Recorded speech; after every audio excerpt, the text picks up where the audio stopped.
Today I'm here to talk about syncing SCOM groups with your ITSM tool, and that is creating SCOM groups from your ITSM tool. I just want to preface the session with the fact that there will be no live demo. I have anonymized the code if anyone wants to look at the code in the Meet the Speaker session later on.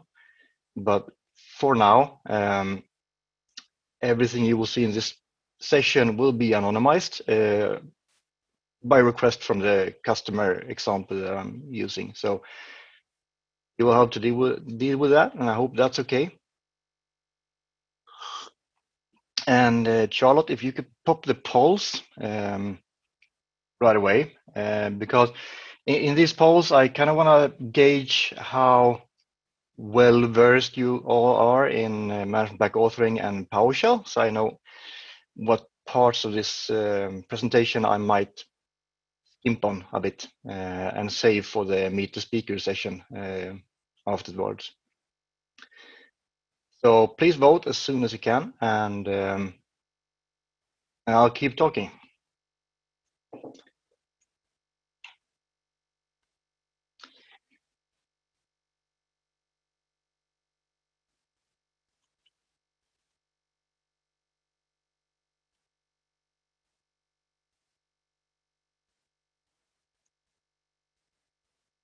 So the core functionality of the feature we sort of developed for this customer is that we have always up-to-date groups with no manual labor, and that is always concurrent with the master data. And the master data in this case is the CMDB we are syncing from.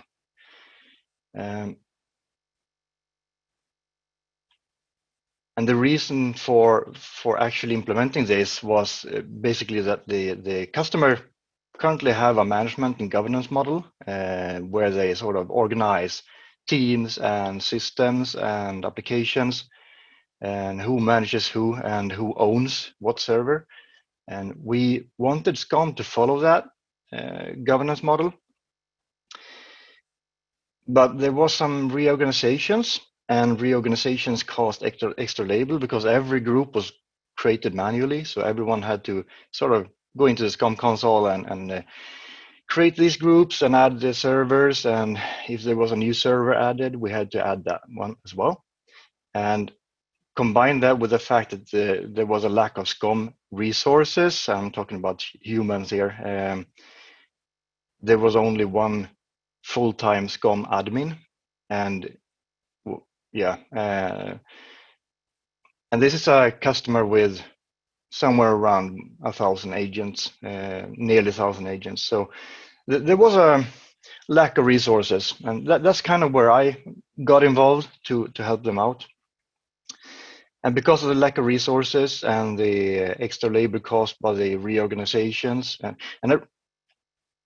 I want to clarify that reorganization doesn't mean that the entire organization is changed. It can be that one system moves from one team to another team, or that one server is repurposed for another system.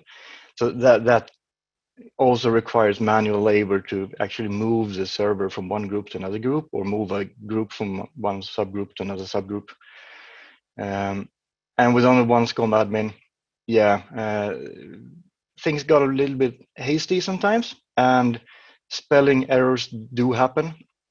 And when they happen, we have to redo everything. So my task was to kind of try and find a solution to this. So digging around for a bit. Great. So the polls are in. And we seem to have quite a lot of people that is somewhat familiar with PowerShell, but not really SCOM or thing. Okay, so great. I will keep it somewhat light on the technical side, and for those who want to dig deeper into the management pack, I can guide you through it on a more technical level in the Meet the Speaker session later on. Thank you. Anyway, so what we developed was a sync, and what we have gained so far is that we have a grouping hierarchy of servers in SCOM that tightly follows the management model, and that is always up to date, even if someone moves a system from a team to another team in the CMDB. We have to wait for the sync, obviously, which is running every 4 hours, but yeah, it's automatic. We also get less oopsies. We don't really have spelling errors, and to add a new team, you actually have to go through an approval process. So most of the spelling errors or uh, selecting the wrong server and miscommunications, those are already ironed out before we get to the CMDB. We have, in a way, automatic scoping, not all the way. I will actually zoom in on that later. But what we are looking for is automatic scoping, as in applying user rights depending on what team they belong to. And we do have that in a part, but we are currently lacking a lookup tables where we can match user roles and Active Directory groups. And we have improved our alerts. The alerts are much more useful for service desk and for the system administrators at the moment. So before we begin, what about support for my ITSM system, whichever one you happen to run? Well, the core concept we're building is fairly data source agnostic. You can pretty much replace the data source with anyone. We made it to be somewhat future-proof. We wanted it to be easily replaceable in case they change the ITSM system, which they are doing right now, so that's good. And we wanted a concept we could actually reuse at multiple customers. No customer use the exact same concept. They have different governance models and so on. But we do have customers that are, instead of syncing from a CMDB, they are syncing from exports from a CMDB, XML files. We have another customer that is reading information about Active Directory groups from a database and syncing computer, groups from that. So it's quite simple to take this concept and sort of remodel it a bit and bring it into another ITSM system. So it all, apart from the labor part, it really began when service desk was asking if they could see what system an alert came from. They wanted to know if the alert was from the point of sale system or from the user, end user management system or whatever. So they knew who to talk to about the alert. And that was a sort of point that brought me into the consultancy with this company from the very beginning. And we started working from there. And we realized that yes, they do have a portal where you can order systems and servers, and we started working from there. And the first thing we realized we had to do to fulfill this request to see what system an alert came from was to simply populate that data onto the servers in SCOMs. But first we decided to take a look at what data we need to collect. So for the collection of the data, we first have to define what we want to collect, and that applies to any ITSM system or CMDB or information database ever. So first you have to define what data you want to collect. And in this governance model, we have teams, which is the sort of overarching structure. And then you have streams, which is, in this case, is segmentations of roles. You have one stream for production servers, you have one stream for user acceptance testings, and one stream for development, one team for fabric, and so on. And then you have the actual systems. The systems are what other organizations call business services, or application services in some cases. But that's our systems. Then you have roles within the system, and you have a technical owner, and you have a business owner. And that's the data we need to collect into SCOM. We also collect the description from the CMDB. And then we started figuring out where the data is, and it so happened in this case that there was a sync table that contained all the data we needed. So we wrote a few SQL queries and started pulling data from that SQL table. So it was kind of easy for us, and we got lucky. But it's all scriptable anyway. So if you need to talk to REST services, you simply write the script for it. Have a developer write a script, and you can build a sync from it. And then we started discussing where to save the data. And we ended up creating 2 extension classes, one class for Windows and one class for Linux computers or Unix computers.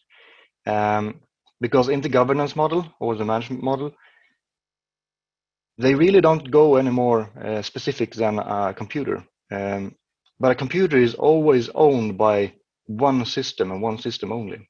So you have always have one system that is the main or the real owner of the system. Other systems can use the server, but one system is owning the server. So we decided to save this data in these extension classes. So what we did was created these classes, and for Windows, we based the class on Microsoft Windows Computer. We choose Windows Computer because there are a few client operating systems we need to add as well, so we can't go Windows server computer.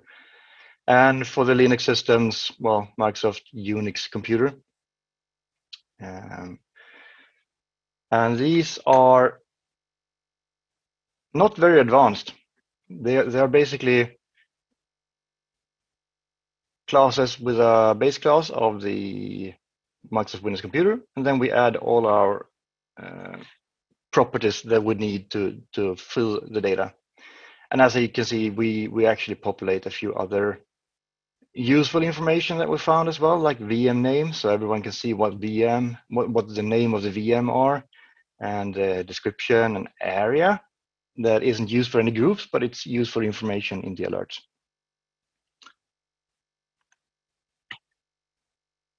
So yeah, we created the classes, and now we have somewhere to save the data. Now we started scripting, and we found out that when you get into the realms of a few hundred servers, querying SCOM for every single server is inefficient, and it takes a lot of time. There's a lot of downtime where the script simply waits for a new connection or for the result. So the script ran for too long. To solve this, we simply gathered all servers at once from SCOM and the entire SQL result at once. And then we start looping through the objects we've got. When we got all the results, and in the loop, we sort of build the discovery data into a discovery object in the PowerShell script by matching the SQL result with the existing SCOM objects and updating where we find that it is needed. We actually do check that the object actually needs to be updated. Yeah, and then we simply return the discovery data, and that's basically it. It's the collection process is very simple. But so now we have the data in SCOM. It is available, so we can start refining our alerts. And here's a screenshot from SquareUp, actually. So if you look down to the lower right side, you can see our custom properties and what kind of information we get there. As I said in the beginning, all my slides will be anonymized. But you can see the environment is prod. You have a stream that indicates what stream it is, and you can see the system, the role in the system, and a quick description and what team it belongs to. So that's the end result of the collection process. Now that we have all the data, we want to achieve the goal of making the alerts look a little bit prettier. So for that, we developed a simple PowerShell script rule that runs every 60 seconds. And that script looks for new alerts that hasn't been processed yet. And we do that by looking at the alert history. So every time we process an alert, we write a small tag in the alert history. And from that, we can see if an alert has been processed or not. So we don't reprocess alerts at all. And that makes the runtime of this script fairly quick. It's done in like a second or two, even during alert storms. But anyway, we collect all the alerts, and then we start matching server objects. Since the CMDB is based on servers, we need to find what server it belongs to. In many cases, you can simply look at the NetBIOS computer name property of an alert, but in some cases, like heartbeat failures, cluster alerts, Hyper-V alerts, that is impossible. So then you have to start looking through the other alert properties and start to find where you can extract the host name of the server. But when we have matched that, we can read that server object's custom properties, and then we update the custom fields where we store data about the system the alert belongs to, the area, and the team that it belongs to. And then we sleep for 60 seconds. It's not a super complicated script, but it took some time to get it down to a decent run time, so it didn't sort of stagger. And the end result of that is that we get information about the stream. So the service desk knows if it is a production server. They know what system it belongs to, and they know what role in that system it has. And not shown in this image is the technical owner that we also display. And since we have that information, we remade the alert views in the SCOM console to display the information.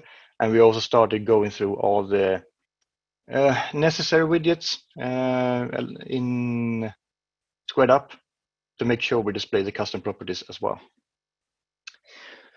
Better speed up. So yeah, that's the end result of that. And now that they have the information and we have made the alerts pretty, we sort of want to scope the alerts as well. So we started creating groups. And the groups are, let me begin with it. Groups are not unicorns. There's nothing magical about groups in SCOM.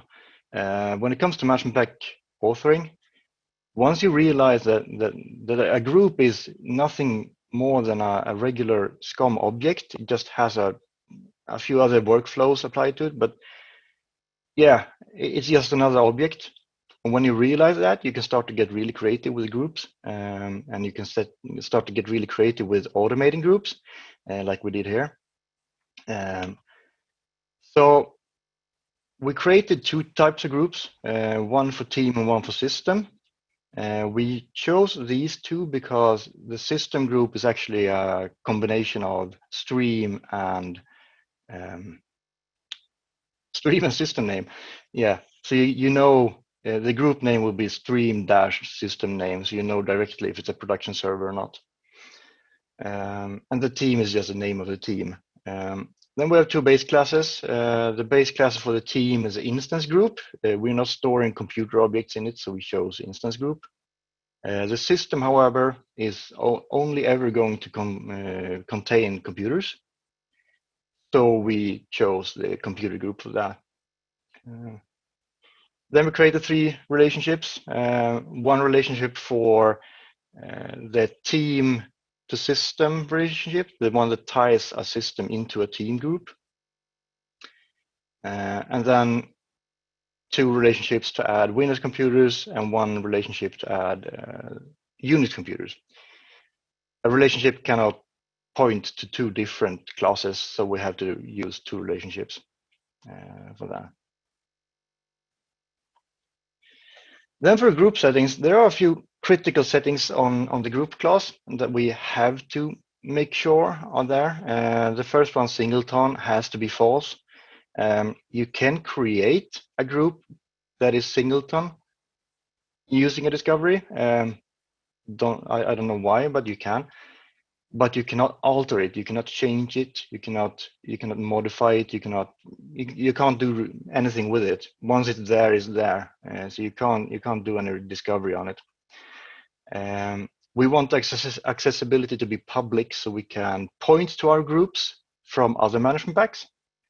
We want to build overrides, and we sort of put overrides for one system in one management pack.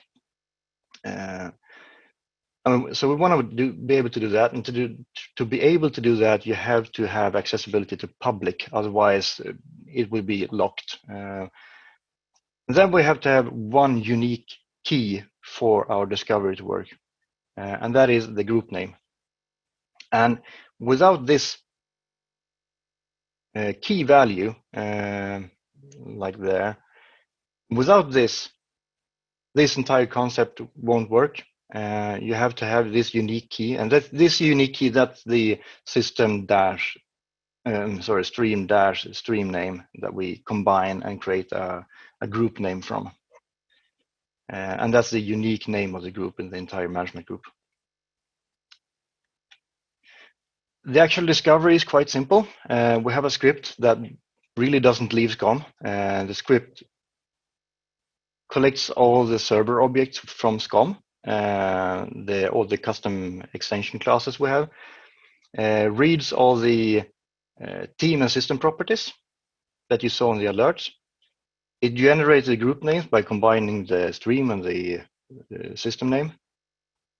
And then it starts generating relationships between groups, like team and system and server. So it passes through everything and then generates the discovery data and returns it to the SCOM workflow, discovery workflow, and then you have groups. So yeah, there's a lot of blurring, but it is what it is. But you can see the user infrastructure services team up top, and down the bottom you can see basically what the groups look like. So this is the end result from the discovery. You can also try this solution to see how it works and ask some additional technical questions. Yeah. And looking at the diagram view, this is the result from that. So you have the team section up top, and then this is all system parts, and then you have all the computers down below.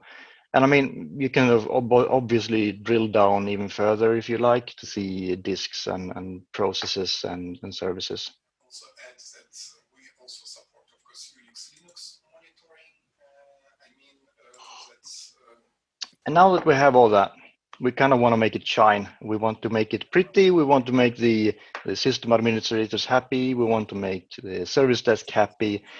And since we're using Squared Up, that's quite simple. And since we decided to use public classes, we can add and modify perspectives in Squared Up. So we have pretty much added perspectives to our groups.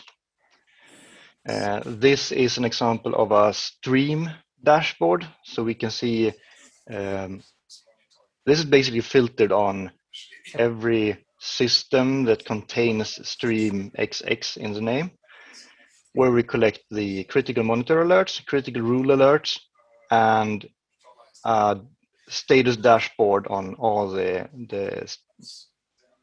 systems within the stream. SCOM, and you have mentioned Yeah, a lot of pixelation, but yes, this and we have added rollup to all the systems, so it will display the availability information from the contained objects within the system. If you click on a system group, you will get this perspective, and this is where you can see all the alerts. In this case, it's SCOM, so we are obviously are pending reboots. But you can see the status of all the contained objects, and these are the servers then. And as you can see, we display the role and description on and the technical owner of all the servers within this perspective as well. Makes it very easy for the service desk to find who to call and what server it is and what the server does. For example, this might be SCOM, but this server here is a SQL server. That means they shouldn't talk to the SCOM admin, they should talk to the DBA in this case. And we also have a Teams overview dashboard where we sort of, these are added manually and there has been a hiccup down here. So ignore that for now. But these are the teams available. And these have a roll up from systems. So you can see the overall status of the entire, all the systems within the team. What you don't see here is the user infrastructure services, which has some 200 systems, I think. But you can see a quick summary of the alerts and a quick summary of the system state. And this is a screen that they have on a wall in the cafeteria, actually. So yeah, so that's what we have built so far. This did go faster than I expected, but we're not done yet. We have the functionality we set out to get, but since IT environments are constantly changing, we too have to adapt and evolve. So plan for the future is to switch data source from SQL Server to ServiceNow. This customer is converting to ServiceNow. Most of the incident management and case management and sort of all the work items are already in ServiceNow. What we are working on together with Cookdown is to sync all our systems using Veda to ServiceNow, so we get the application services they call in ServiceNow. So we get all the mapping and all the relevant data from SCOM up to ServiceNow into the CMDB. When that sync is done, we will rebuild our CMDB sync to use the ServiceNow REST APIs instead of using a SQL query. And since we collect the data into objects in SCOM first, we don't really have to redo the group creation. We only have to change the part that collects the data into SCOM. So that's one function I have to change, and then we are ready to go with ServiceNow. We also want to automate server roles. There are discussions about how that they are not entirely clear on, do we want to base this on groups in ServiceNow, or do we want to base this on Active Directory groups? So we're not quite clear on how to do that, but we kind of want to, when we populate a system, we also want to make sure that there's a user role for that system, that it's scoped to it, and we want to make sure that the correct people are within those roles. And while we're doing that, we also want to make the proper subscriptions, so they get the email alerts or the Telegram messages. We use Telegram for some of the alert channels. And then we have a more experimental concept that we're kind of toying with. and that is instead of creating groups, why not build Veda applications and components directly? We're not entirely sure how that would affect the cookdown synchronization later. Maybe we will sort of create a feedback loop where we update the objects from ServiceNow, and that triggers an update into ServiceNow, and then we have a sort of ongoing loop where the two synchronizations are simply just shuffling data. We're not finished there, but that would be a pretty cool idea. The Cookdown has published the management packs, so we can build Veda applications directly if we would like to.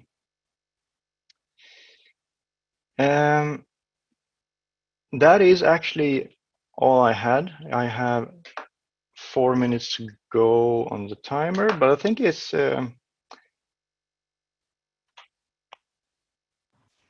that's it for me. Thank you.